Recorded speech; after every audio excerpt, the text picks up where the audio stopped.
I think we might have got a little interruption from some ABBA. Welcome to the live stream in either case.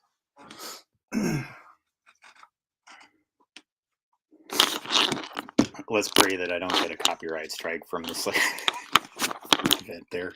It'd be a horrible thing. I don't think it happens when it's quite that quick of a burst there of audio. Yeah, that'll be a whole nother topic to be discussed soon. But yeah, I wanted to take a little bit of time this afternoon to talk about some things that were on Twitter recently and that I've been talking about a little bit the last week. I actually have like a huge queue of topics that I want to talk about. Hang on, I just realized I'm messing wrong here. There's the echo. Okay, sorry about that, folks. There's quite a few things though that I want to talk about, and I just need to put together some better slides on the rest of it. So soon I'm going to be doing kind of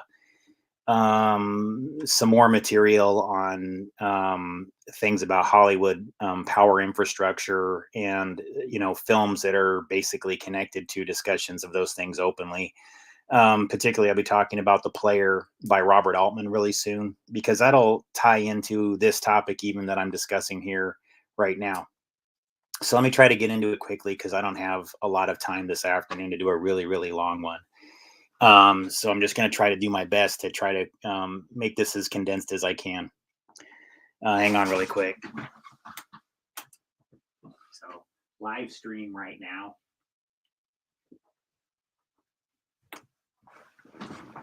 All right. And so to start this off here, let me put this on the screen. Kind of what inspired doing this today was I saw something on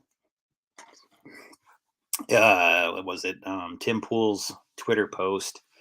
I wasn't sure if it was sarcasm or if he meant it sincerely. It seemed more like sarcasm because his audience and a lot of the people that are on that show tend to be a little bit more open to alternative narratives about why things happen the way they do. But it was effectively, well, rather than misquote it, let me get it really quick. Let's see here.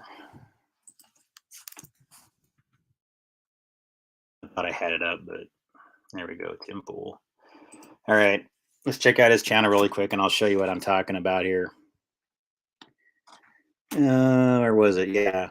So I have my feeling is, I don't know for certain. I sense sarcasm, but in either case, I thought it was worth discussion, whether it was sarcasm or it's being sincere.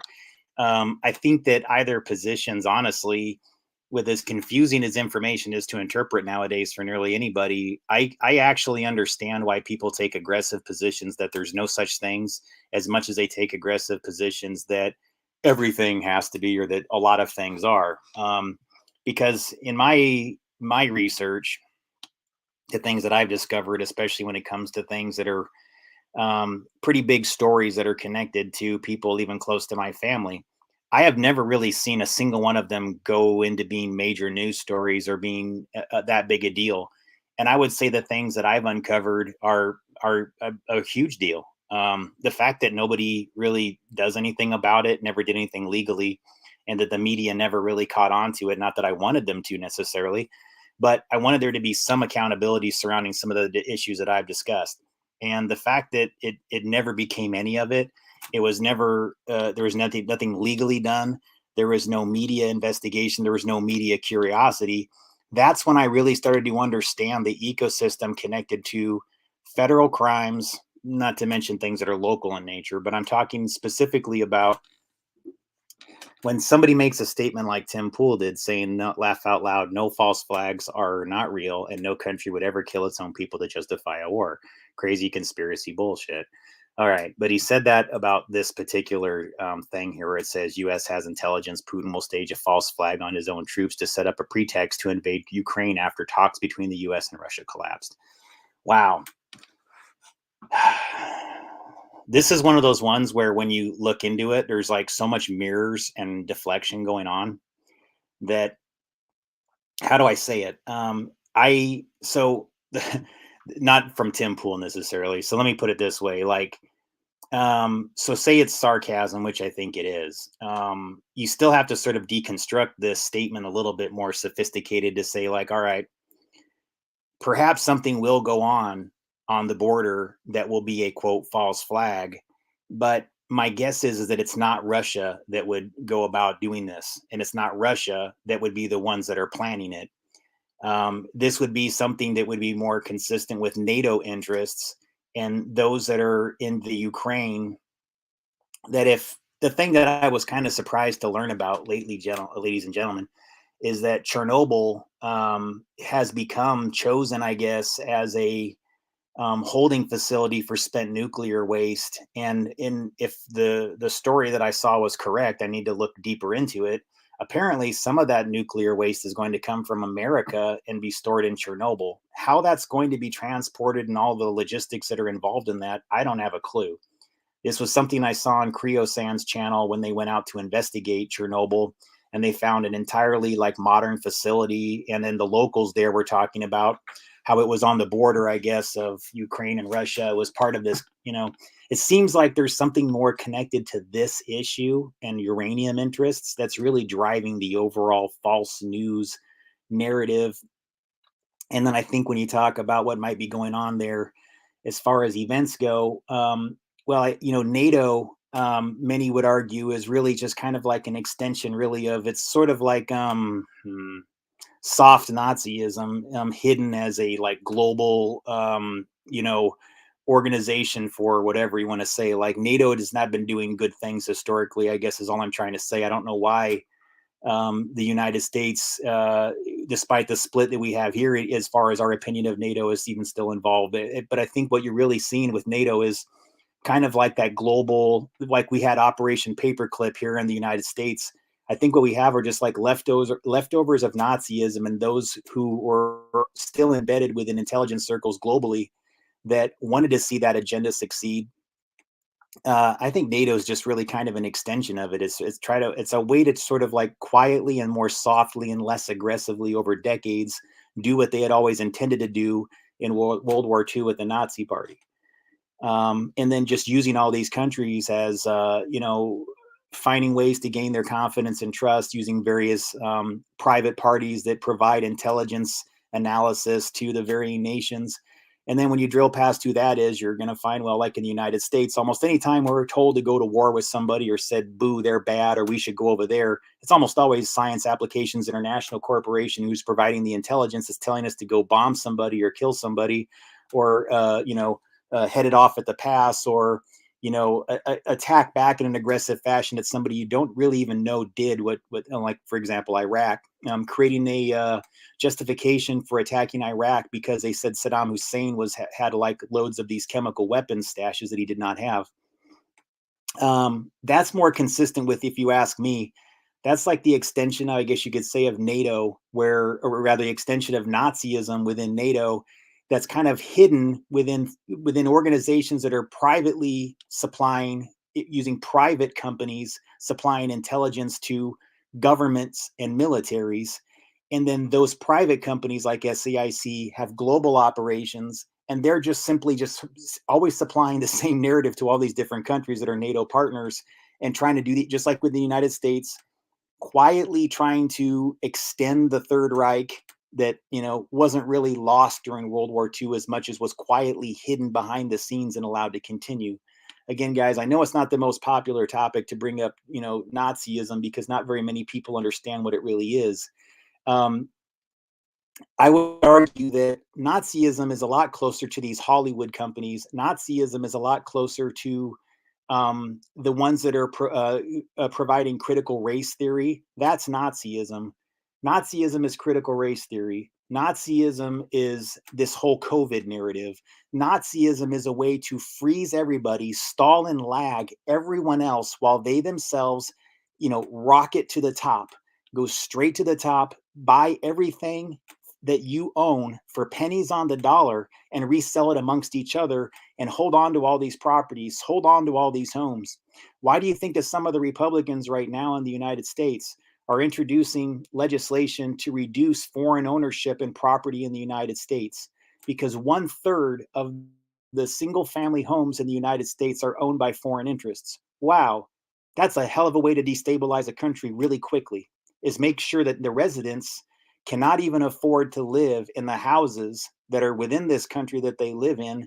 This quickly causes destabilization, and it causes a destruction of our economy when you place it next to the COVID crisis, which is again being aggressively promoted by certain insiders within the United States in tandem with these same global partners that are all lining up on the borders going like, grr, Russia.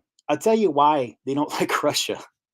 Guys, Russia's not buying a lot of these narratives with the global COVID thing either. They had their own solution. They had their own way of addressing it with vaccinations, just so you know.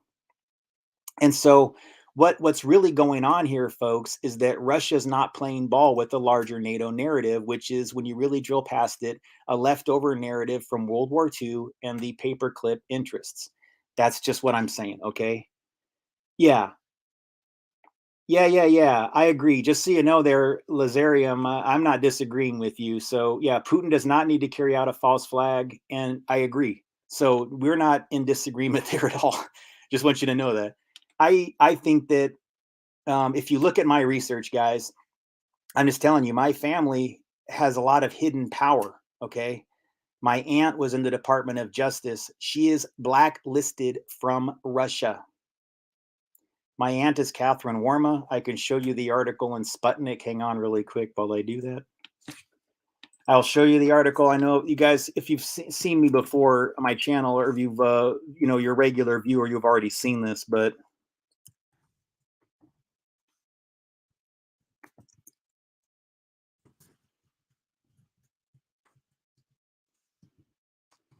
strangely, this article doesn't auto-populate. I used to have this. Here it is. All right.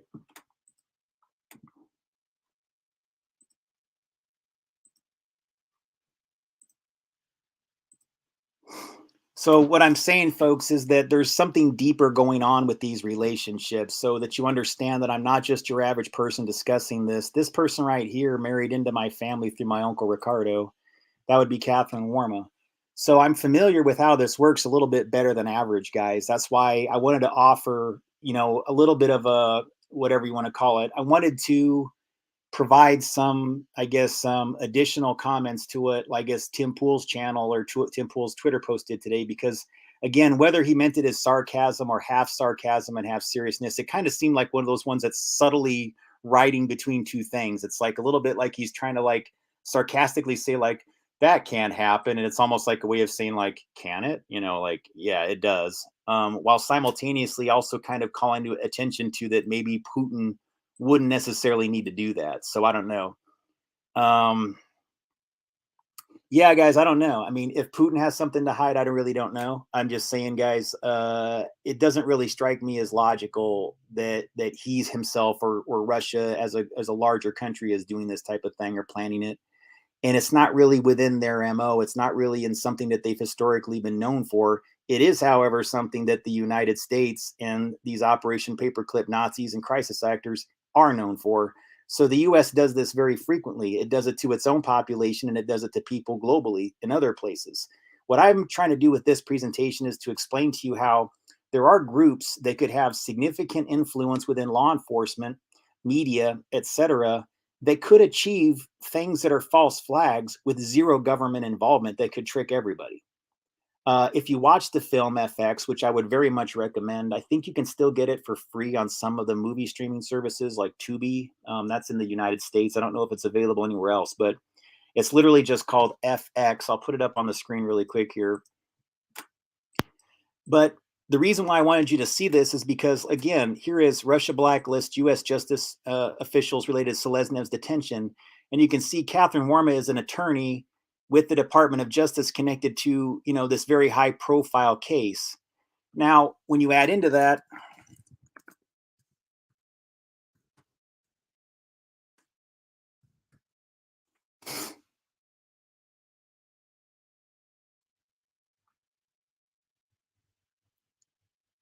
yeah, so like here, just to give you guys a quick rundown here, that is a relative of hers, and she owns this company under corporate wiki.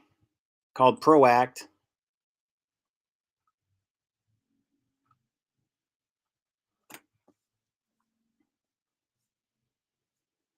It says president,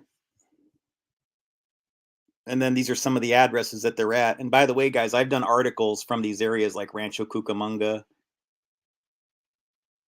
They were inside my Zodiac series, in case you don't know.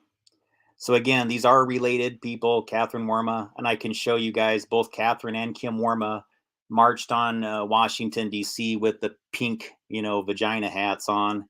They were part of that movement. And so they hold those belief systems that are more consistent with that. Okay. And again, those aren't values that I personally hold. I would say that historically, I guess even when I was more Democrat and liberal, guys, I wasn't really. I mean, I've always been more of an independent thinker and a person that was open-minded to hearing other people's perspectives.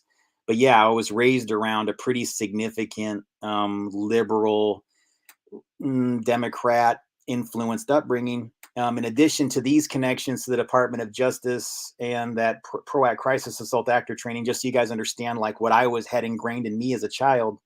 I lived in Washington, D.C. When I turned 5 in Washington, D.C. actually.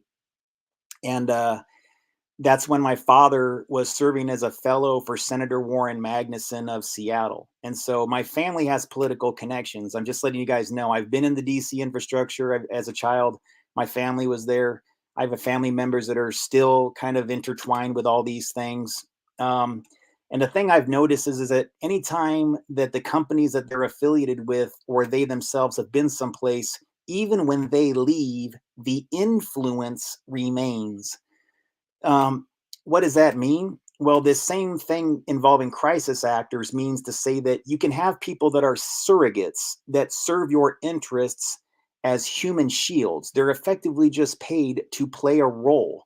Their whole lives are live action role plays. Their entire existence is being, I don't know how else to put it, guys, because we can call them organizations and we can say that when people partner together like this, and you have one person that's sort of like a lead, and they have a whole series of actors and actresses that are there to serve their interests, it takes on something similar to like a corporate structure, but it has more in common with things that are connected to covens, things that involve the practicing of the black arts, black magic, witchcraft. They take their cues from those societies and those circles because what they're about is reality manifestation, reality manipulation, using acting, falsification of information, and perception of events to change perception of the past from the future and all ways around. They want, when somebody is in the future reviewing 2021, they want everything those people in the future to read to say what was going on right now is something completely different than what we all see. That's why this fake news cycle is so aggressive. None of us believe it. CNN's lost 90% of their audience. All these other networks are losing all of their audiences.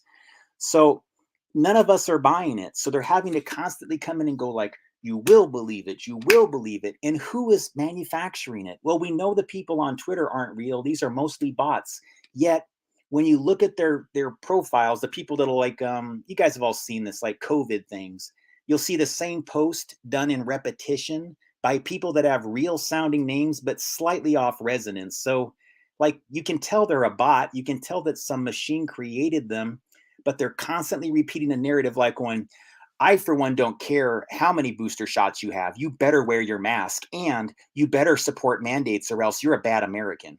And all my neighbors believe the same thing. And I'm going to show you a photo of all these things that are allegedly evidence, but then you'll see them like copy, paste, and then a whole bunch of like 100 different profiles posting the exact same thing, which is a false narrative trying to get us to believe all the same crap. So who's doing it and why are they doing it? Actors. Actors are controlling the narrative. Actors are working with these defense analysts like SAIC and Leidos. It's really not that complicated, ladies and gentlemen. They had an agenda that had zero to do with the United States succeeding. Their agenda is Third Reich, Fourth Reich, Nazi. They don't want the US to succeed. They will wear the mask of every group to manipulate all of us into fighting with one another and jumping out into the streets to kill one another using LARPs, race riots that have been manufactured using LARPs, live action role plays. These are people oftentimes, Portland was doing it so good. Portland actually, no, they weren't doing it that good. I have to be honest with you. They were ridiculously bad at it. All of these early protests where they had like the Patriot Boys and here's Antifa. Grr, grr. I hate you. You hate me. Yeah, we're going to go fight on the front line. We're going to bring our shields and we're going to do our American warriors back and forth. No, you're a communist. No, you're an aggressive patriot. Guys, I don't know who's real in that. I think there's a lot of fake Patriot Boys and I think there's a lot of fake Antifa. That's just what I'm thinking.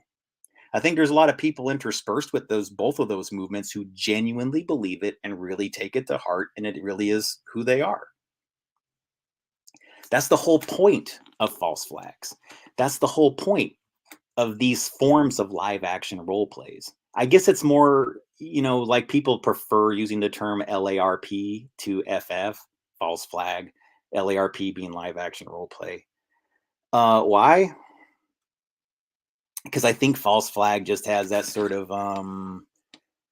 it's like saying Third Reich or Nazi. It's one of those things where you bring it up and people will misinterpret it almost immediately. Like if I say Nazi things, you probably think that I'm talking about somebody who's, quote, conservative and has, and I'm not, guys. I don't even actually associate conservatism with Nazism at all. But I think that that's what the leftists that have more closer connections to Nazism have been experts at doing. That if you're patriotic, if you're pro-American, or if you're just somebody who just cares about your community in general, they don't want to see you succeed. And it's like these people are so vile in the way that they try to destabilize America using these falsified protests and everything.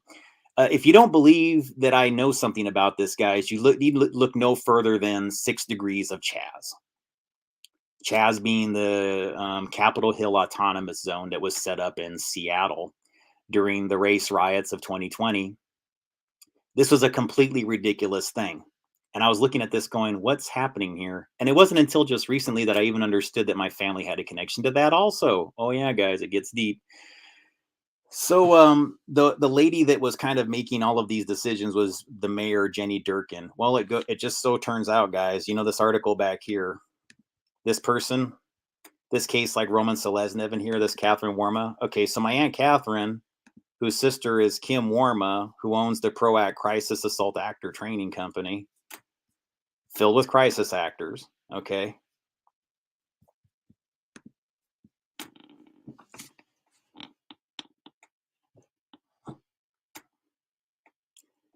The person that my Aunt Catherine was often partnered with or side by side with working on these Department of Justice cybercrime cases was, of all people, now Mayor Jenny Durkin, who was in charge of the decision-making of Chaz when Chaz happened. Again, why do these events always seem to be just a few degrees away from somebody that is in my family and has close connections to the Department of Justice? And I've uncovered the fact that there's connections to acting communities in Hollywood that are just concealed and not well known. Because when you combine all these things, you effectively have the plot of FX. And what makes this even more fascinating, guys, if you understand what I'm telling you here, is the film FX. Let's go back to that, because again, this isn't just a Hollywood thing, guys. These Hollywood films oftentimes are made to throw you off the scent so that things that are actually happening appear just to be a fiction that was seen in a movie.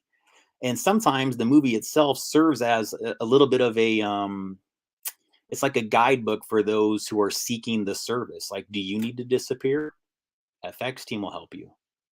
They will structure an entire narrative that'll fool both law enforcement and the general public, and will get media support and syndication ad nauseum. Nearly anybody, because see, guys, think about it. We have basically turned the information environment within the entire global ecosystem into an inescapable series of GPS coordinates and data associations that nearly nobody can get away from. Now, to disappear is nearly impossible. Almost anybody's going to have your last, whereabouts, where your GPS was, where your cell phone was, etc.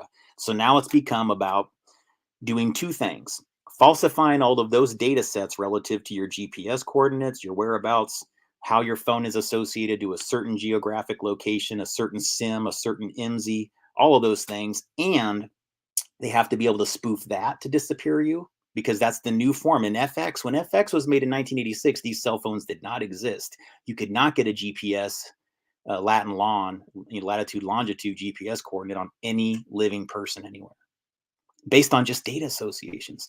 Do you guys now know that you don't even have to be carrying the phone? If I just know basically who you spend most of your time with most of the time and where you were last, I could probably guess within a good probability, if I had the right tools as an engineer, where you are. So the ways you can spoof these things has to become more sophisticated. Here's what makes FX trippy. It starts off, you're seeing basically a Hollywood production that they're not even showing you as you think it's part of the movie. And so it opens up where he's like, going, "You double crossed me. You double crossed me." And you see a person get shot right in front of you and it looks very realistic. And then they go, "Cut." And they show you how, that person you just shot in front of you wasn't really shot. And it was all just a big movie production, et cetera, et cetera. Then enters in a Department of Justice official who goes, "Hey man, I'm a fan of all your work. I'm going to be doing something, a special project, and I need your help on it. And I was wondering if you could come by and talk to me in my office tomorrow." So the special effects guy says, "Well, yeah, why don't you meet me in my place and everything?" And the guy goes, "Look, I'm going to be frank with you. You are one of the best special effects guys in Hollywood, and you can make anything look like anything. And we have a witness that we want to disappear. And we need this event. Not, we can't just have this guy go like, oh, he's dead, and they have like some closed casket thing. We need to make this look real. We got to sell this to the public. We've got to even sell it to people in law enforcement, because this guy's connected. Okay. They're going to know if we just hit him away. So he's got to look dead and he's got to stay that way." So, basically the movie becomes whether or not this guy will do it. And then when he does do it, what are the consequences? Now that he knows that this major player has been disappeared, will it require that the DOJ have to do something to the guy that helped them plan it? This is, I think, is actually the world that we're kind of living in now, folks, to be honest with you. I mean, I think some of it existed a little bit in the 80s, but I don't want to get too deep into things that are more esoteric with my research, but yeah, I do think that some of these films were providing what are called timeline clues, or timeline based whatever. And FX could be one of those, is all I'm saying.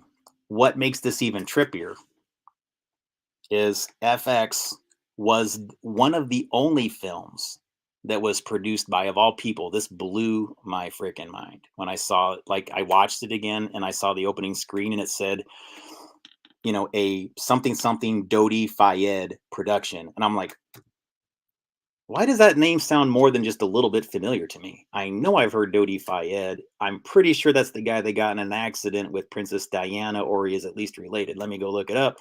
Sure enough, I did, and sure enough, it was him. It was that Dodi Fayed who made FX. You guys, think about this. Think about this. Oh, yeah, whoa. Yeah, whoa. Yeah, am I talking whoa or what? Yeah, that's right. Hang on here.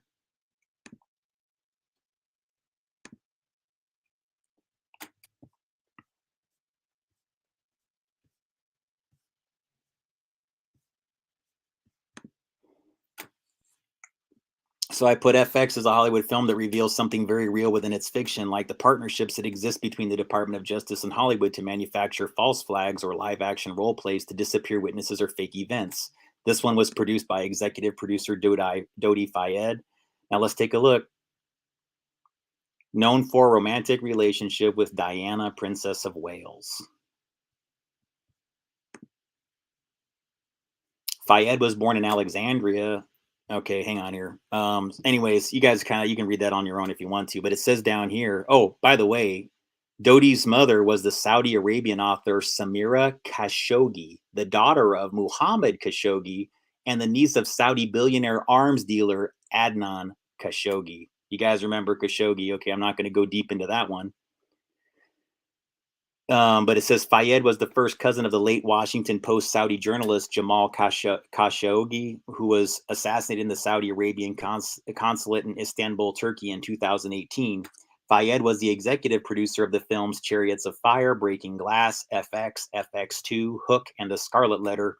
He also served as the executive creative consultant for FX, the series, okay, a television series.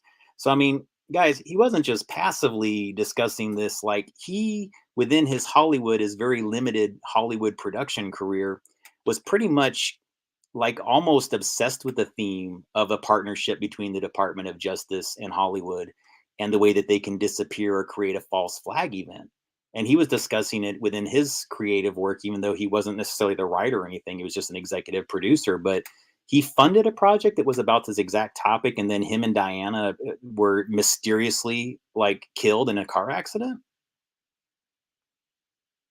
that a lot of people have speculated has elements of intentionally done or feel like it could parts of it could have been faked or parts of it were done intentionally. Wow, that's pretty deep.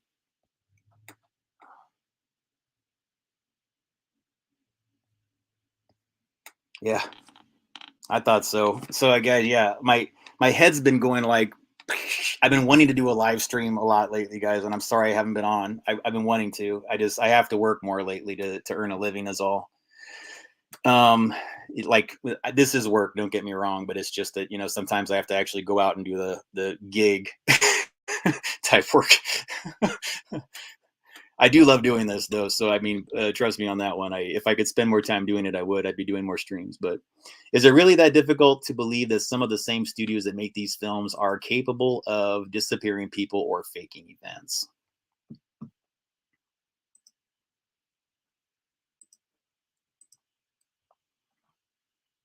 All right. So I guess I wanted to come back full circle to the Russia NATO thing so that you can kind of see that there's obviously something that's going on here where there's people that have media influence in the United States that have Hollywood connections. And again, I would be disingenuous if I didn't say that the first place I would look is people connected to my family. I'm looking, and I never really got answers that satisfied me. I always kind of get like it all kind of looks like a little bit like every direction I turn, people are kind of like going, man, it's like I'm trying to explain it to you guys. How do I say it, guys? Like, so where some of these crisis actor companies, what would you do if you came across something like this? Okay, so this is San Clemente, California. They're saying it. They say these companies are in Rancho Cucamonga, Laguna Hills, Rancho. So basically, Rancho Cucamonga, though, and Upland are near Fontana and near San Bernardino or close to San Bernardino County if they're not in it. And that's where one of these shootings that happened in the Human Services building. Actually, let me just get the incident up so that you guys know what I'm talking about.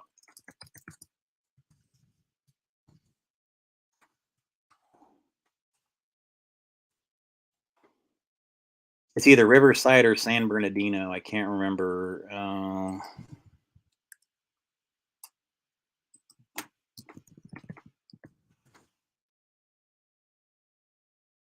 San Bernardino, they call it the San Bernardino attack. Okay. Sorry about that, guys. I had it labeled wrong. All right. That's what I'm trying to explain to you guys is that this is when I had to start going, what's going on, you guys? And I would actually like kind of look internally within the family.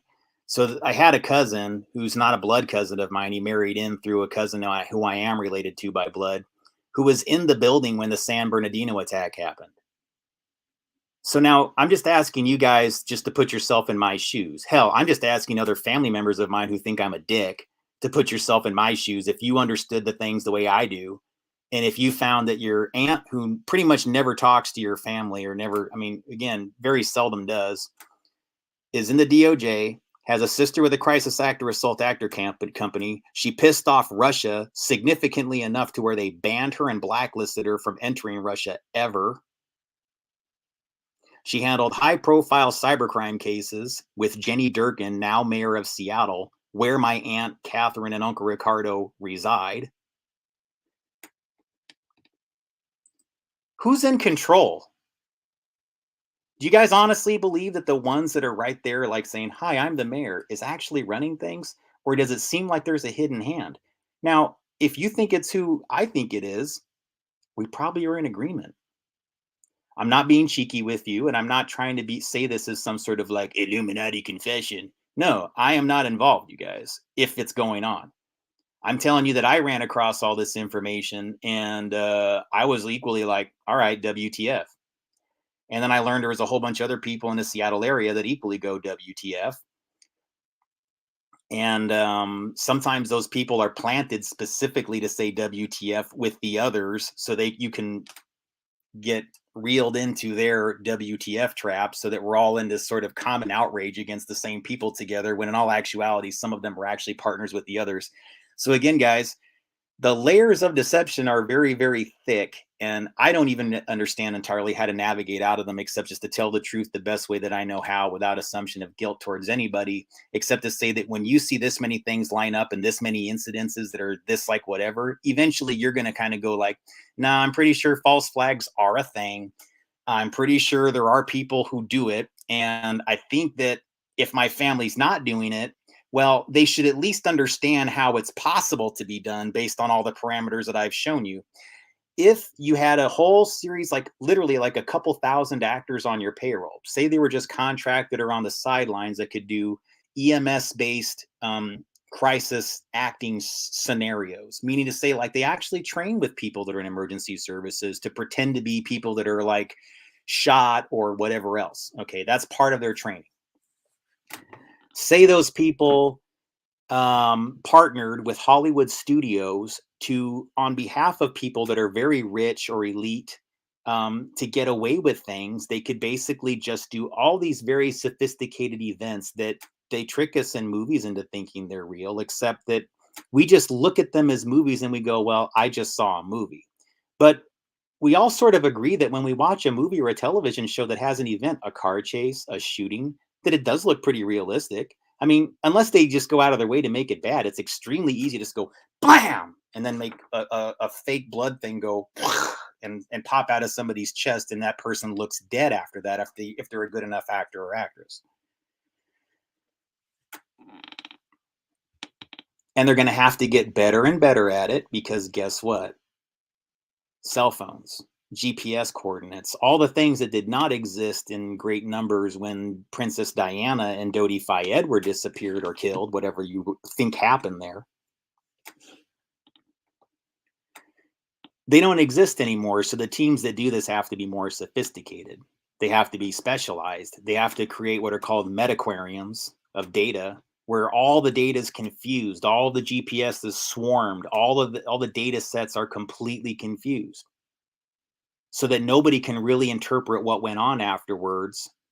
And I think I've actually seen the ecosystem of how that's working too. My problem, guys, is that because my aunt Catherine seems to be connected to the Department of Justice and the FBI, and they don't seem to be bothered by any of the potential falsification of these events in the general public that are done in front of the media and everyone else. They don't care if that's what's happening. They're not interested in learning more about it. So I'm kind of just left out here flailing with no federal agency that has any true interest in dealing with this, unless you believe the Durham investigation is going to produce more results than it appears to be doing.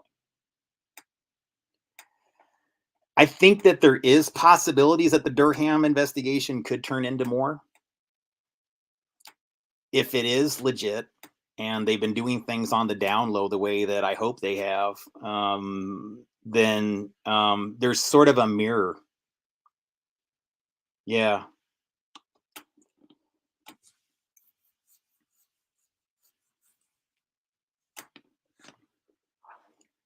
Yeah. It is an illusion, guys. It really is. So please, just like I'm not sure what to say today about this. I'm trying to I want to explain the ecosystem. I kind of just did. So I mean, I guess I can put it on a whiteboard really quick so that you can understand it.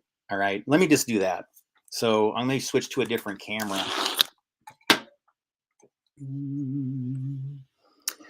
All right.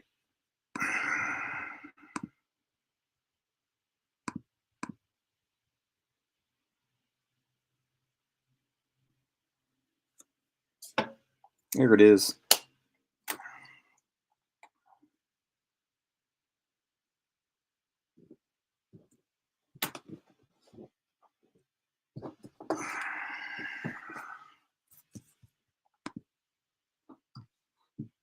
Let me correct my my 3 sig, or flip that around. Okay, that should fix it.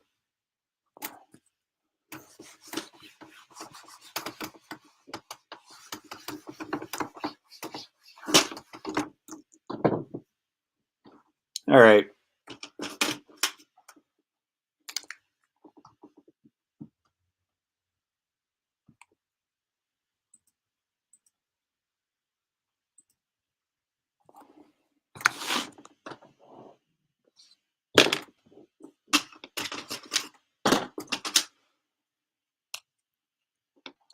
So basically, what I uncovered was you have the Department of Justice.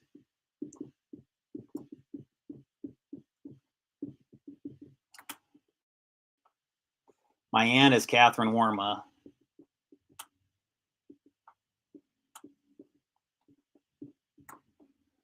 And then over here, you've got Jenny Durkin.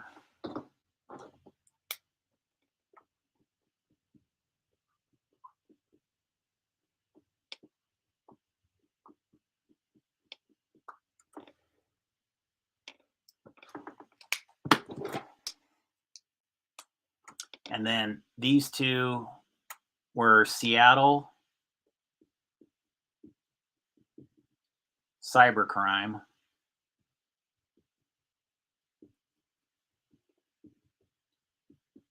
Division attorneys.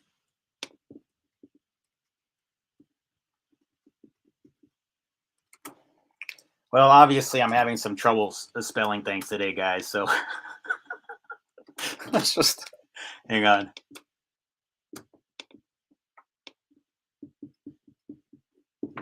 Okay, attorneys. And then you have Jenny Durkin was connected to Chaz, which is Capital City, or rather Capitol Hill.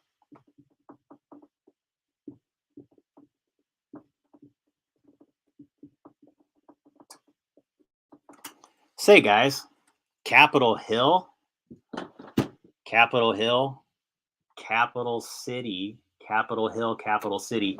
I think that they might have been signaling some intention there with the Capitol Hill autonomous zone being something that they sort of created, similar to. I get it, guys. It's not like it's a false flag. I mean, it's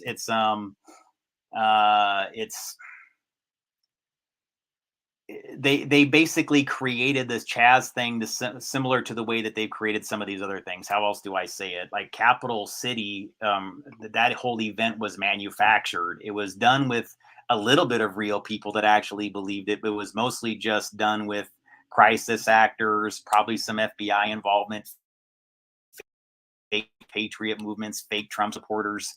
A big show to create just something to sort of like make patriots and people that are just wanting to see America in a stable or at least harmonious relationship with one another and the rest of the world. It's like they kind of go after all of us aggressively. And when you see they have an agenda like that, you really have to raise an eyebrow and ask what all this is about. So anyway, so you got the Chaz Capitol Hill Autonomous Zone thing that's going on here. And then that's when like Jenny Durkin basically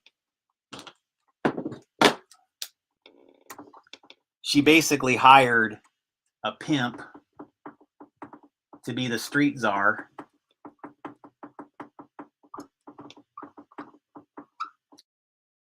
And his name was Gorgeous Dre.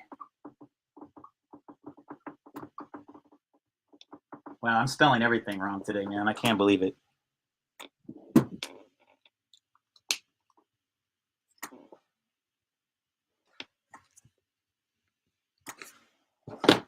Yeah, that's a good point, Lisa.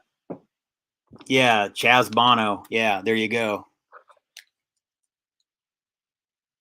Yeah, and guys, oh wow, I'm so glad you said that actually, because here, so a big part of that, like, okay, so the thing about Sherry being Chaz Bono, think about this, because what I know Chaz really was, it was a way for them to like shut off one part of the city to all outside whatever, and they created like a zone where you could walk in and do all of your money laundering, buying and selling people, transferring files that are of an illicit and probably unsavory nature, buying and selling goods of all types, drugs, whatever, over electronic ecosystems. Chaz was basically a safe zone for people that are doing unsafe things. It was a place where predators, a place where people that are criminals could actually go into and know that they can get away with just about anything at a frequency level. It was a zone where they could go in and get all of their channels on their cell phones into a private network, do as many things between people phone to phone within this private Y-mesh network. And then when they exited the autonomous zone, they were back on a normal network. That's why they were so aggressive about keeping the cops out. That's why they were so aggressive about keeping any law enforcement in. That's why the Seattle cops are all just sort of like giving up and leaving. It's because the city itself has basically, they're doing this to destabilize like these huge hubs of industry, of computer technology. Think about it. San Francisco's being destabilized. Seattle's being destabilized. Portland's being destabilized.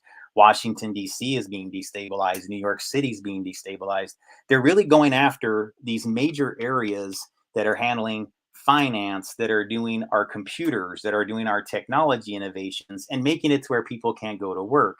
Guys, who would think up such a thing? Who would want to see our country fail in such a way? Well, yeah, I mean, we can look to the insiders that are paperclip, but they have partners. And that's when you have to start looking at some of these other countries at certain times of foreign interests. And guys, why do you think they always want us to look at Russia? It's not Russia. All right. So why do they want us to look at Russia? Hey, sorry, guys, my camera's having issues here. All right. Well, because remember, guys, Catherine here banned from Russia.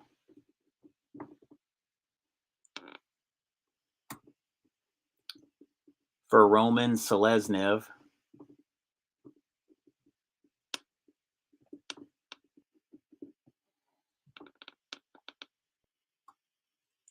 And they're all running Seattle today.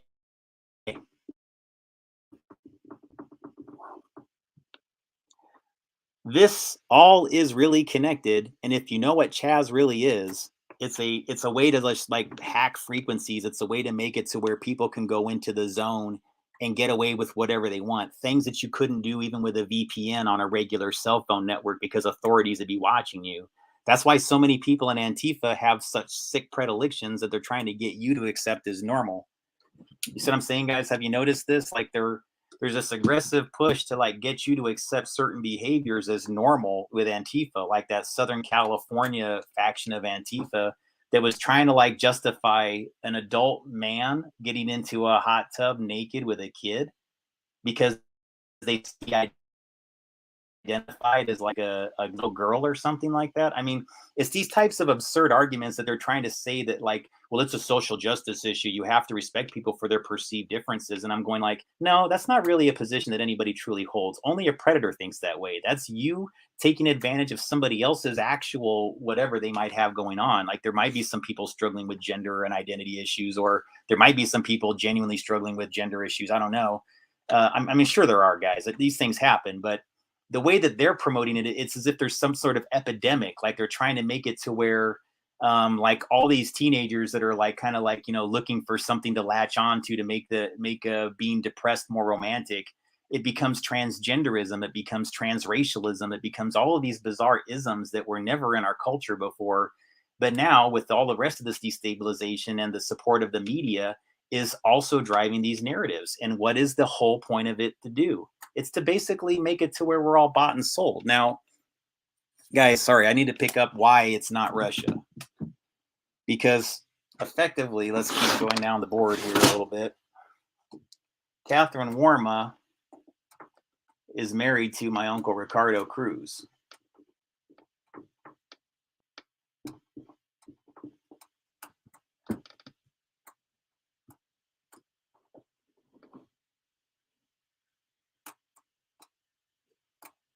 So Ricardo Cruz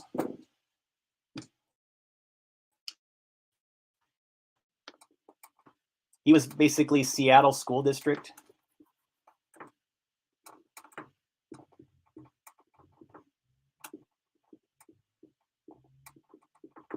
This appointment happened a long time ago, but that was through Governor Gary Locke.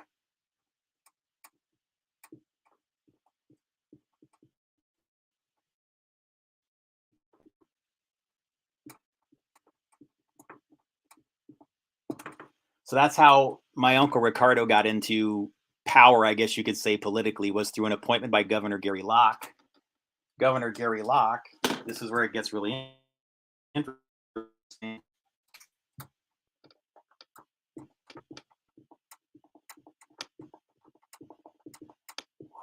He was the Secretary of Commerce, then Ambassador of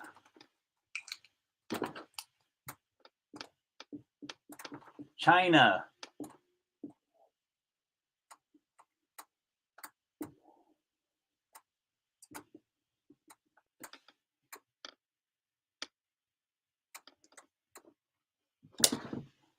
Starting to see the larger thing that's going on here, guys. The connections are really to China.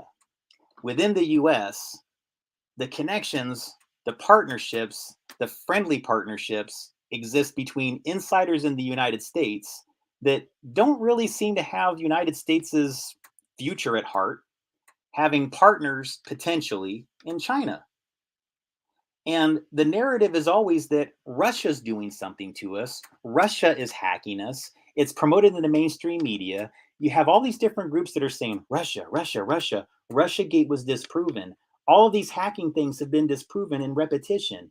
Yet, here is my aunt connected to a major prosecution of a Russian citizen who's blacklisted from Russia, who, again, with their narrative and the narrative of nearly everybody in my family is this whole like, Russia did everything, the Republicans are bad, Trump is the worst person in the universe, and they're all deplorable fans of theirs, and Obama is the second thing, the closest thing that we've ever had to God, and everybody should respect him, and if you don't, well, they will blacklist you from their friends lists and never talk to you on Facebook again.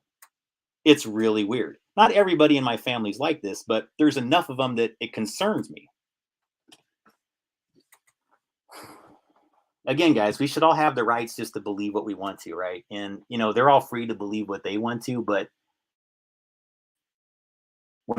deeper into this, I have to be honest with you, I see a greater ecosystem of effery within the media partnerships that are constantly telling us to never look at China. And moreover, if we do look at China, that it's some sign that we're xenophobic or racist.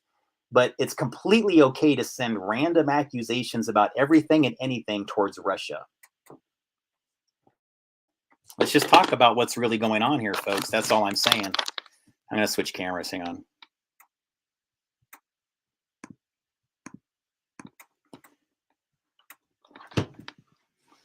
All right.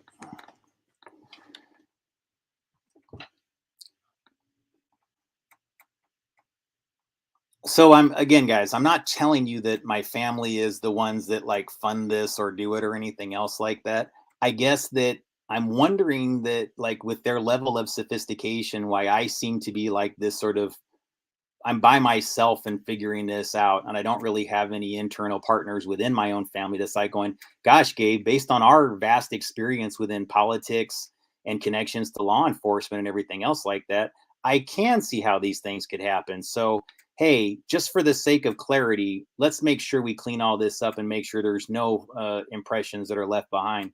Like I had a friend that, you know, like one of my friends that served in the Marines. I remember him telling me one time when we were talking about something that was going on in our work environment, that he said like when he was in the Corps, that like there was something that was like that was causing some conflict, I guess, within their group. and it was like a perception that two people were having an inappropriate relationship or something to that effect, or something like that was going on. And the two people knew that it wasn't true. It was just a rumor, but they were so offended that people would draw the assumption that they kind of went out of their way to troll it. Like they'd be like going, "We don't care. That's not even true. So screw it." And he said that, I guess I remember him saying that, he goes, "Well, that's when one of the people that were in senior leadership said, 'Well, look, I understand that nothing's going on there, and that you don't think that anybody should be talking about it, but you shouldn't go out of your way to sort of like troll it either.' And it's just because it creates a lack of stability within the larger group, even if you don't think it's justified the way that they're talking about it, et cetera, et cetera." So it's important that you just try not to go out of your way to make it look worse than it is. We're not telling you not to be yourself, but impressions are important when we're dealing with the our ability to have faith in one another as a team, and to ensure that no one thinks that you might have anything shady going on that could affect your judgment, and vice versa with that other person. So we're just going to ask that you take it down a notch, so that even if it's not true, that people are just perceiving it as true a little bit less. So again, guys, I'm not saying that everybody has to kowtow to every quote perception, because that's not fair to put anybody through. But once there's such an accumulation of like associations and evidence and lineups of data and everything else like that, at some point you at least have to kind of go like, yeah, okay, I can see how this could lead to that, and a person could believe this or that. So let's just be clear about what this all is. And that might benefit everybody to know that. But I've never had anybody offer that to me personally. In all these times I've been doing these presentations, nobody within my family's offered to do that for me, or even made a really effort to contact me in over a year, except in the most basic of ways. That's not even really whatever.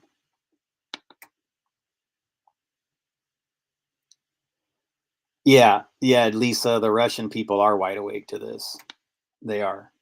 That's the thing that I took away from just, talking to people that knew a little bit more about the culture over there, and about the way that they think. They're super hip. In fact, I think that they're kind of like going, why are Americans so unsophisticated in their perception of global events? Why is their understanding of history? Why is their understanding of things that are just like that the rest of civilization seems to get really well, that America seems to have a very primitive understanding of it comparative to a lot of the Russians?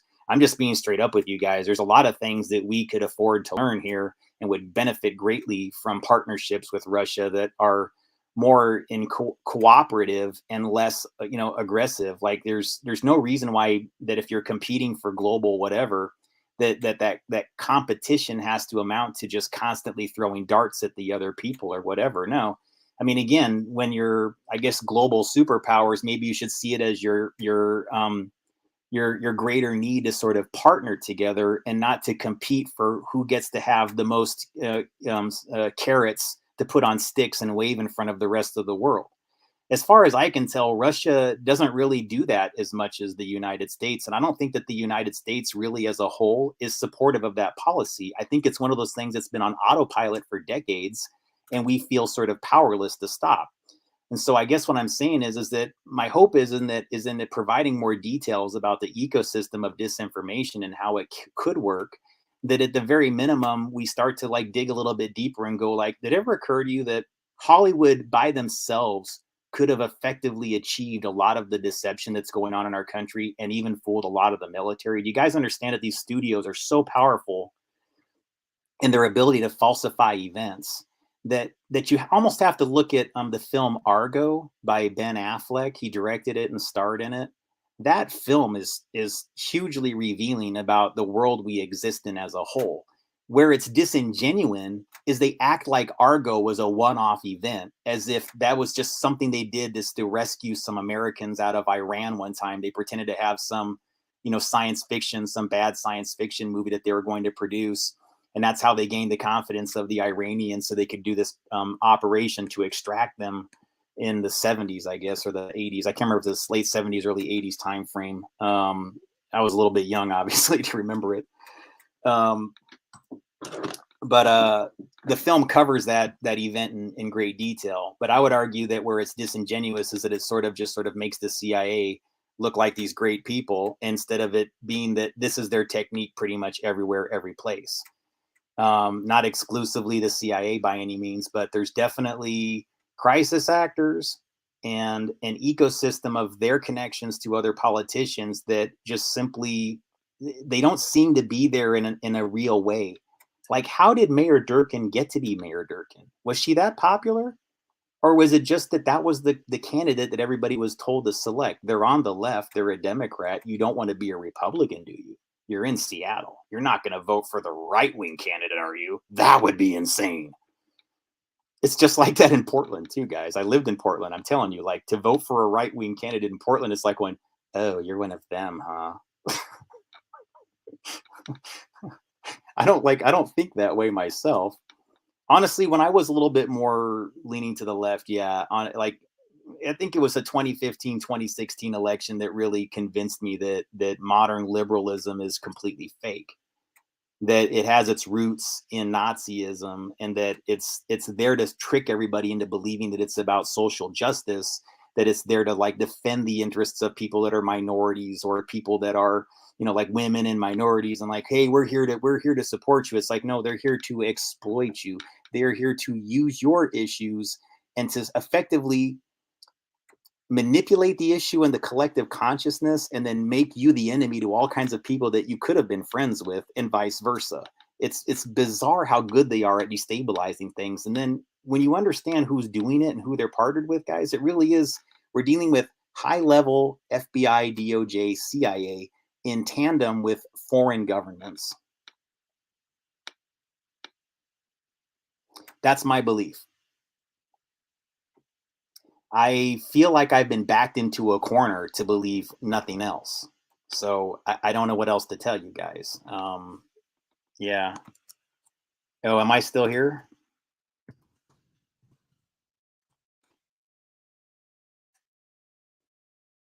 Oh, sorry. I put am I still here? Am I still here?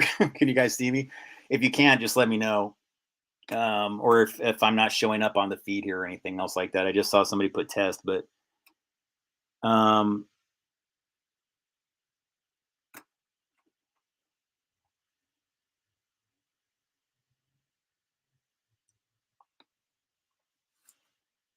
but once I saw, oh, sorry about that. Okay. Um, okay, cool. All right, just making sure I wasn't, because like sometimes I have problems with my stream and I don't notice it until somebody like mentions it to me. So thank you for clarifying. Um, but I mean, as far as like how does this all work? I mean, at this point, guys, like there's been so many of these events that have had like high profile musicians and actors connected to them at this point, that it really feels to me like what we're existing in now is that there are many in Hollywood that historically had connections to defense projects that involved timeline technology. Without getting into too much detail, I don't want to get too esoteric in this presentation because it's more about an ecosystem of false flags. But they have a lot to hide at this point. There's a lot to conceal that goes back decades. They're not just trying to conceal that they've oftentimes faked news events in hyper realistic ways that actually manifested into physical reality. So it's like when they're performing a LARP, how else do I say it, guys? It's a little bit like when you make a movie, sometimes you build an entire set or an entire facility to film the film in, like Popeye. This is like what I found fascinating about this family film starring Robin Williams, produced by Robert Evans and directed by Robert Altman. Again, there's a director that I'm doing a lot of research on right now, Robert Altman, and the player specifically. But when the Popeye film was made, they made this strange choice to film the entire thing on the island of Malta, which, anybody who knows anything about traveling to Malta, I've never been there myself, but I know it's not cheap to get there. And there's not that many places that you can stay. And of the ones that there are, it costs a lot to transport yourself there. And you're probably going to pay a pretty good fee to stay there because there's so limited services. And so in the making of the film Popeye, they just made this bizarre decision to, from the ground up, manufacture an entire town, Sweet Haven, that Popeye lives in on the island of Malta. And they did such a good job building this entire village that it's still held up to this day. Guys, I watched this movie when I was in the single digits. I mean, I saw this when I was like 7 or 8 years old. This town that they constructed as a temporary film set is still a permanent location. People can go visit, go through the village, eat in the restaurants, stay in the hotels, in the same locations where they filmed all the scenes in the film Popeye. They call it Popeye's Village. Now, think about that. That's something that was a fictional construct that, again, I'm just asking to zoom out from it as a Hollywood ecosystem and think about what they really did with this. They built a village as a movie. The village became a real village. Now people go there, they get married there, they stay the night there, they travel there, and they hang out there. It manifested into physical reality through an idea. What is Hollywood? It is magic. I want you to think about what they really are and what they really actually know and what they're actually engaged in as an overall process.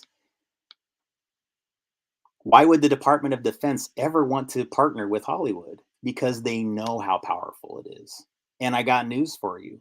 China knows how powerful it is too. Our entertainment today is increasingly modified and changed to the whims of the Chinese population because it has to appeal to a global audience, and those global audiences that are making those decisions are increasingly from China. They're affecting the mainstream media news cycle, they're affecting the films that we watch, and they're affecting the television series we watch. Because even if they're designed for American audiences or American television, there's still the thought in the back of the head, what if we want to market this in China? If the Chinese people won't like it, if the Chinese government won't allow it to be aired, I don't know. We're not going to make all that Chinese money. Should we make that plot that way? Think about this, guys. It affected the plot of the remake of Red Dawn. Red Dawn was originally about Russians invading America. The one that they remade, it was gonna involve China, and then that became an unfavorable idea, so they started making changes. Because they're like, well, we don't want to piss off half the global market that we're going to be whatever. So they literally changed the plot. Again, I don't necessarily think that was unwise. I mean, I understand it. But you would be foolish to not understand like how that would affect our entertainment overall, and how China's policy of governance, when you combine that with Chinese ownership of American media organizations, would effectively amount to us being governed by the CCP slowly over time without us even knowing it. And how would they go about doing that? They would need a lot of money laundering vehicles. They would have to have a lot of ways of owning things in America without it looking like they owned it. Well, they would have to have partners within America that have already mastered that. And that would be those leftovers from Operation Paperclip, the Nazis. So what are we really existing in right now? We have an ecosystem of false flags, fake media events that have historically since the 40s been managed by Operation Paperclip Nazi families that are now merging their interests in with that of the Chinese Communist Party. There's no other way to put it. These people don't want America to succeed. They never did. They were at war with us. Remember that. So what they did was they finished their Reich by coming here and being like, hey, man, we're going to make all these cool rockets for you. Remember? Made a bunch of rockets, and we're going to Russia. Just like a Nazi would. Damn you, Russia. So they use us as their method. They use the United States. Well, we become the rocket that's aimed at everybody else. We become the little passive, like, sure, Nazis, you're entertaining us with your television shows. We don't even know they're Nazis. Some we even believe are Jewish. No, Nazis. Quite a few of them are Nazis. But they tell you that they're Jewish in Hollywood because they want you blaming. They'll put fake Jewish names as the business owners and even falsify Jewish credentials because they want you blaming who? Just like a Nazi would, guys. There's so many ways that you can like Really, guys, honestly, they've done this so many freaking times. But yeah, liberal fascism, like Michael, yeah, liberal fascism is Nazism. That's all I'm saying. It's faux liberalism. This what we're seeing now is not, it's not even liberalism. It really isn't. It just isn't.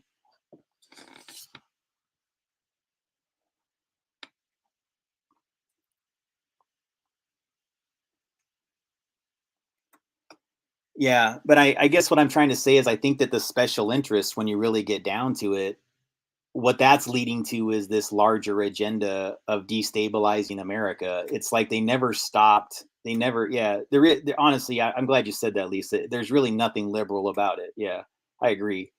And equally, I think whenever they take over conservative movements, it doesn't really take on true conservatism. It takes on like again, they'll make conservatives all look like fascists, and they'll constantly try to make the liberals appear to be the ones that are fighting the quote fascist conservatives. And it's like it's guys, they're all into fascism. These two groups that are having them, the ones that are putting themselves, especially with their fake shields and everything, in these Portland protests and beating each other up on camera.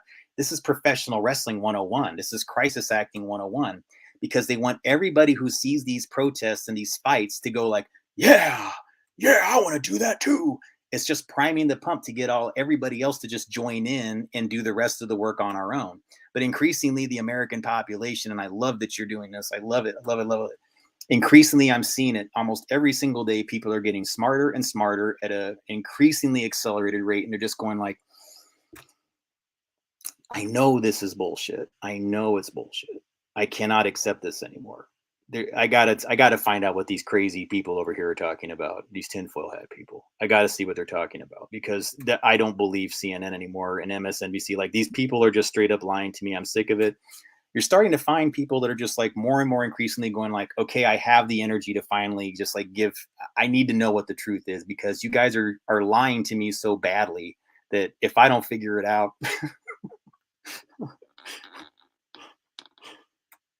Yeah. I'm not familiar with that term, Lisa, the Potemkin village, but I'll look that up. But yeah, I think I know the gist of what you mean though. Um, it's almost like Field of Dreams, except it's their field of nightmares. Like, build it and they will come. That's kind of what they're doing with their false flags and their protests. They're starting the quote protest and the aggression because they want a much larger wave to come after it. They're just priming it a little bit, going like, "Hey, everybody, do like we're doing, do like we're doing." And it's like people are going, "I'm not doing what you're doing. You're an idiot." Well, good. So please, just like I'm just asking more people, just just be more, have a greater critical eye, please. I mean, you have a good reason to suspect that this is all nonsense. And if I can tell you that I at least have, look, I'm not ever saying that when I present all these like connections to everybody that it's my family doing it. I'm saying that if they weren't, then they should be familiar, based on everything that I put here on this whiteboard, with how it would work or who might be doing it. So if it wouldn't be them, I would argue, is it one of your political enemies? Is it, I don't know. But I see this type of fakery in a lot of different places, guys. So we just like, when your fake news stories, it's like they're using the same ecosystem that they used to have fake CEOs of companies. Like I looked at, what was it? Like Home Depot has like a new CEO. I'm like, really? That's their name? It's like Barry Corey or something like that. Corey Barry. Oh my God, you guys. Oh my God.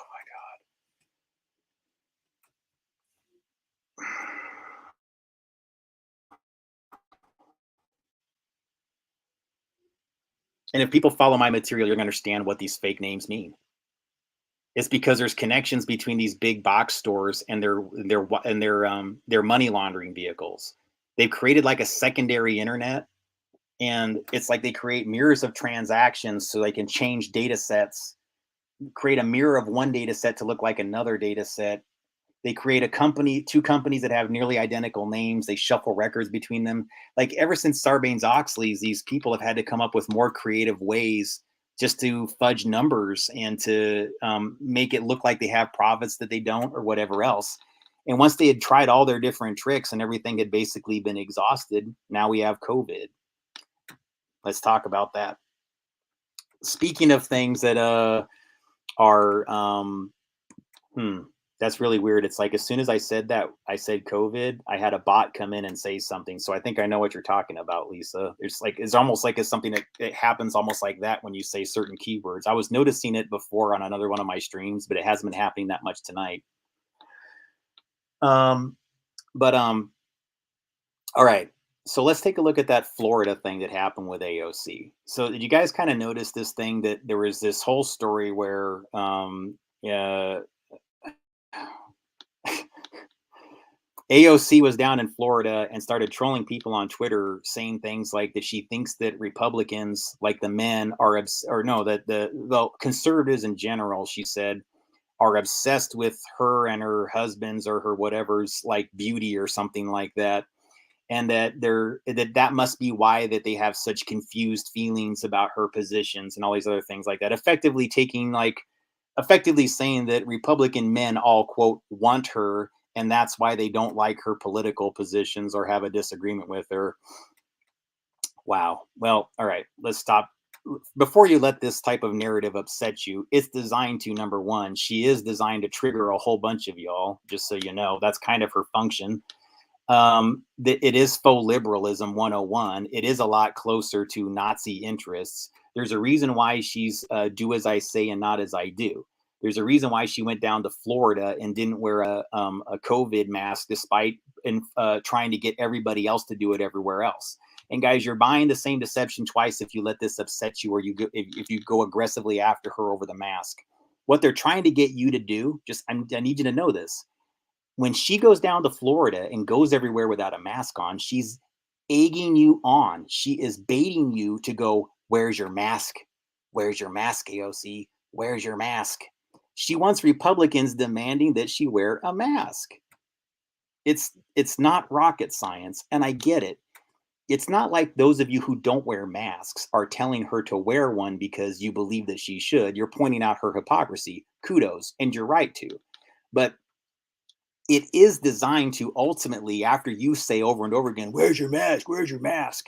At the end of it, of course, after she was in dirty, dirty Florida with all these dirty Republicans not wearing masks, of course, poor AOC caught COVID. You Republicans, you dirty COVID spreading Republicans, how dare you? How dare all you freedom-loving Republicans down in Florida give AOC the dirty COVID? Anyways.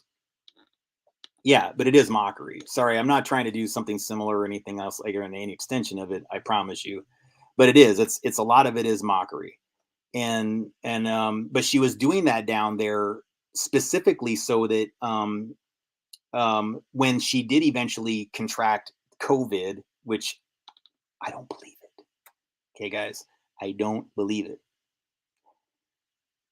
Look, I'm not saying that there's not a virus or something going on out there. I'm sure there's a bunch of things that could potentially, all kinds of different things that they could be diagnosed as this or that and have the signatures or tracers or whatever, and they could make one thing look like it or whatever. We're trusting a bunch of people who have, with the testing and the validation, who have nothing but a profit motive to benefit from always saying that it's happening.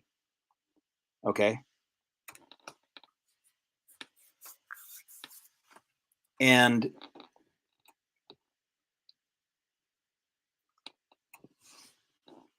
they want increasingly for this to become, whatever it is, guys. All I know is that I've been in how many states? I've been in at least 5 or 6 states since COVID began. I've spent much time in various types of hotels. Some were like very, very budget or like weekly stay, total garbage quality places. Okay. Dirty, not very clean in some cases. I was doing gig based app work that sometimes had me interacting with anywhere between 30, 40, 50 people per day. And sometimes during the COVID peak, I was one of the only people out working and interacting with all the other people who were out working. And all the streets were empty. And I was literally driving down something that looked like it was straight out of the movie Maximum Overdrive, where all the trucks take over and people get run over and cleared off the roads. It looked like that in Vegas when I was working down there. Yeah. That is such a good point, Lisa. People want to be sick and it's sexy to get COVID. Now, you're right. It is a psyop. It's yeah, thank you for saying that because that's part of what's going on here. They really are just trying to get all these people like psycho and you guys, I have the vid. I'm just like so whatever and everything like that. Please feel sorry for me and send me all kinds of roses and letters and things like that. You're like, okay, whatever. The guys, I'm coming out of hiding after having COVID, like that whole Chris Cuomo thing, like that whole, thing that he did where he's like, all right, guys, taking my mask off, coming out from my quarantine, hugging my family. Oh, wow. I'm so glad this is over. Whatever, dude. God, these people, like, it's just like, it's no wonder you're losing all your audience, CNN. You suck. Yeah, but they made it's like transgenderism. It's all these other things that are isms. Like they get all of these people to suddenly bundle in and go like, yeah, oh, yeah, I don't know what gender I am. I know what race I am. I different genders in 5 different races that I never could possibly be. That must be it. I know. But nobody's figured it out that something's going on. And then there's all the frequency manipulation on top of it. Let's not, like, this is all bioenergetic manipulation, guys. Psychotronic weapons, bioenergetic manipulation, and that's how you're getting some people to go along with it that normally never would.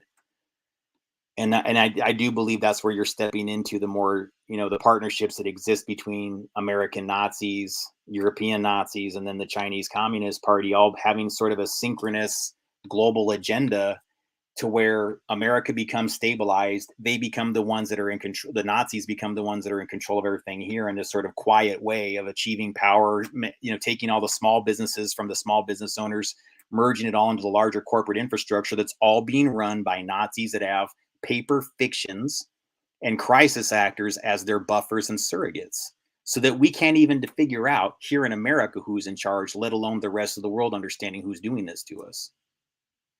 But it's catching up. It's catching up. It is catching up. You see, your method of hiding is all going away. I'm making sure of it. I just don't back down easily. I'm sorry. I'm not trying to be all like whatever, get on my pulpit here or anything like that.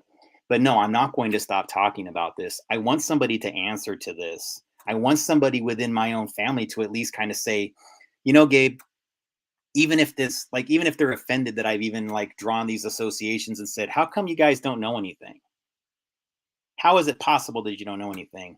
At least you should have some integrity, I think. I personally just think you should have some integrity and just step forward and try to clarify all this or work with me or at least, like show some integrity to like help this and figure out what's going on in our country.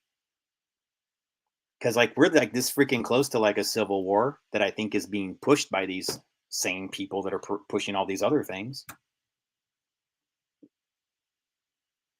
AOC is just another character to egg you all into doing it. They, again, trying to say that like you're just jealous. You just want me, don't you? Don't you? Oh, I have COVID. Oh dear. Oh. And the border people and COVID. Oh. You know what that was designed to do, guys? It trolls you on the right because you all know how full of shit she is. And then guys like me, before I was ever hip to how this all worked, that was so that I would go like, oh, but that AOC is so pretty. I don't want to disappoint her. I need to believe what she believes. Yeah. I don't think those things should happen either. I'm here to save you, AOC. And so they want all those guys that would be inclined to be attracted to AOC to suddenly rush to her aid and be whatever and everything like that. While they, she also is promoting equality within gender issues and everything else like that, while also manipulating these exact types of gender dynamics. It's just bizarre to me, you guys, that nobody can see through this. It's actually they can. Why am I saying nobody can see through this? They can, they are, you are, people are. Otherwise, I wouldn't have almost 20 people here in this audience here. So yeah, obviously people are seeing through it and they're seeking out different information. So I'm just so used to sounding defeatist and feeling that way that when we seem to be making progress, sometimes I'm kind of going like, why won't it happen? Well, it's happening. So I guess I can stop whatever, but Guys, you know this is getting to such a fever pitch of ridiculousness. There's no way in hell that it can continue. Um, but the best thing I can tell you is that if COVID existed the way that they tell you, I certainly would have had it because there would have been people that would have been trying to make me have it, if nothing else. Don't you agree, guys? Don't you think a person like me that from the get go, before this thing even really got started, you can find all the evidence inside my material, guys. Before everybody started getting hip that this was all bogus, I was saying bogus from day one. And the first thing I said to people was, don't you understand what's happening here? This is a bioenergetic manipulation. The term in of itself is a high mind exercise to make something that's life affirming, the corona. It's a life affirming aura energy field. It emits energy and glows energy. It's life affirming as a concept, a corona, and they turn it into a virus, just like they did with AIDS. They turn a word that literally means helps, facilitates, um, assists. They turn into something that means death, terminal illness, destruction, virus.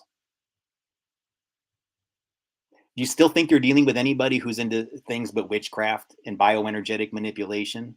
Because they are. And the media is a critical part of it. Hollywood is a critical part of it. Getting you to think and focus and concentrate on certain things in certain ways and repetition as a collective hive mind literally bends the plasma field we all live in. And so the less you're inclined to believe it, the better off we are. The real vax is not believing these people. If you want a real vaccination, stop believing them. Stop believing that it even exists. That's how you squash this virus. Collected, it was conceived and created by somebody just create a LARP of an event that primes the pump, and then getting everybody within the media to just to go, yes, yes, COVID. Oh, I have COVID. Did you get COVID? Oh, I know I had it. Oh, my favorite celebrity had COVID twice. I need as many booster shots as all the women on Sex in the City. That's our culture, guys. Just, let's get over it. Let's start, picking ourselves up by the bootstraps and start rolling up our sleeves and doing something about it. Because we can fix this. It still is, guys. I love America, and it is. I even love films in Hollywood and television, and everything else like that. I really, what's sad to me is to seeing how far it's degenerated into just collective consciousness hacking. It's not even what it's supposed to be anymore. Anyways, pretty soon here, I'm gonna try to do it this weekend if I can, because I'm just like, I have this topic like just in the back of my mind.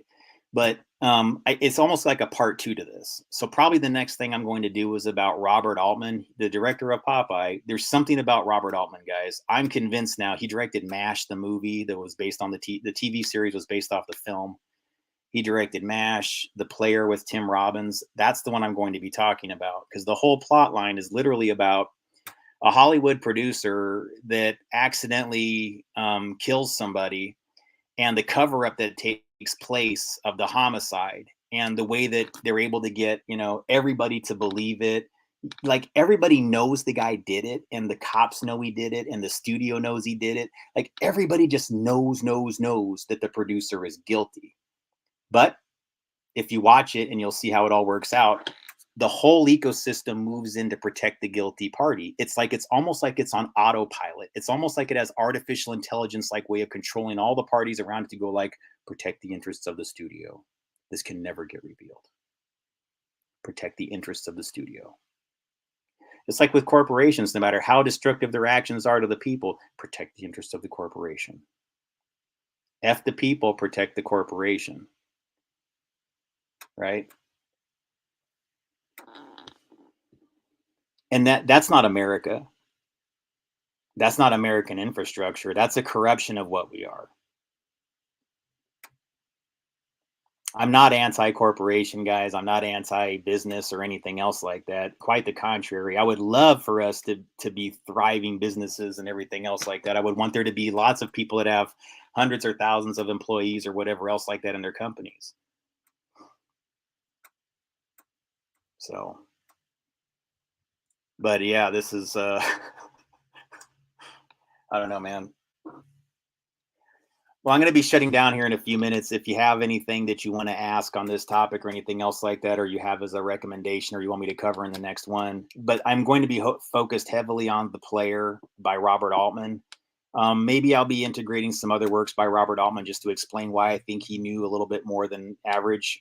Those unfamiliar, Robert Altman, just as a quick preview to what I'm going to be talking about soon, especially those, because I know some of you are also fans of the director Paul Thomas Anderson, who made Magnolia. That's a timeline film, as well as some other Paul Thomas Anderson works. But Paul Thomas Anderson worked with Robert Altman right at the end of his career, directing The Prairie Home Companion.